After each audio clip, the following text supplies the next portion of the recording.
quick headlines before the intro. First, there is no verified BRICS common currency that shoppers can use today. Second, the live signal is payments infrastructure, local currency settlement, interoperability, and experiments around tokenized money. Third, your monthly online shopping bill only changes if merchants, banks, wallets, regulators, and logistics providers all connect the rails. So this episode is not a hype reel about a magic anti-dollar coin. It is a practical checkout test. What has to be true before BRICS payment architecture changes the price of a phone case, a replacement part, or a subscription you buy from another country? Powered by artificial intelligence.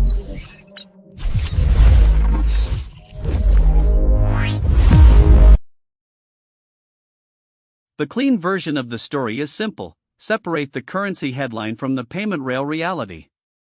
Official BRICS language has supported greater use of local currencies and safer, more inclusive cross-border payment instruments. That is different from launching a single retail currency. For shoppers, the important layer is not the logo on a banknote. It is whether a wallet can quote a fair exchange rate, clear the payment quickly, reduce correspondent bank hops, and still handle chargebacks, fraud, taxes, sanctions screening, consumer protection, and refunds. Traditional cross-border shopping looks simple on a website, but the background stack is messy. A card network, issuing bank, acquiring bank, currency conversion path, fraud system, and sometimes correspondent banking chain can all touch the transaction.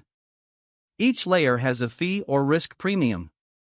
That is why a $5 item can carry an ugly foreign exchange spread, a marketplace markup, or a payment method surcharge. Faster settlement helps, but it does not erase compliance cost. The big misconception is that blockchain alone removes fees.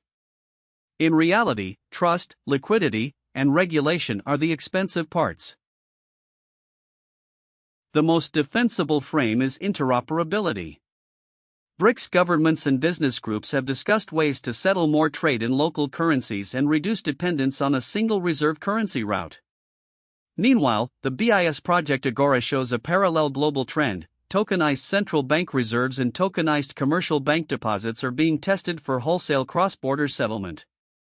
Those are not identical projects, but they point to the same pressure. Payment systems are being rebuilt around programmability, direct settlement, and fewer reconciliation delays.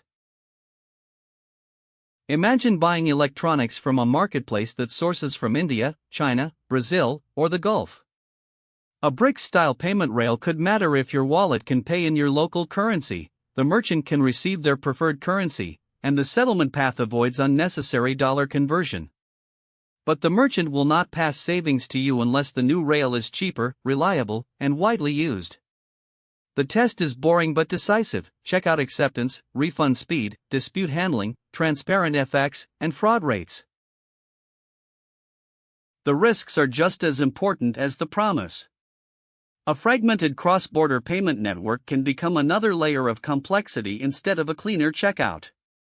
Regulators will still require anti-money laundering controls, sanctions screening, tax reporting, and bank supervision. Consumers still need recourse when goods never arrive. If a rail is fast but irreversible, shoppers may not love it. If the system is too controlled, merchants may not love it. The winning design has to be cheaper without making trust disappear. Bottom line, BRICS digital payments could eventually pressure cross-border retail fees, especially in corridors where local currency trade is growing. But the near-term story is not a global checkout revolution. It is standards, pilots, bank participation, wallet design, and regulatory permission. Watch the rails, not the slogans. If the system lowers FX spreads and merchant fees while preserving refunds and compliance, shoppers may feel it. If not, it stays a geopolitical headline instead of a cheaper cart total.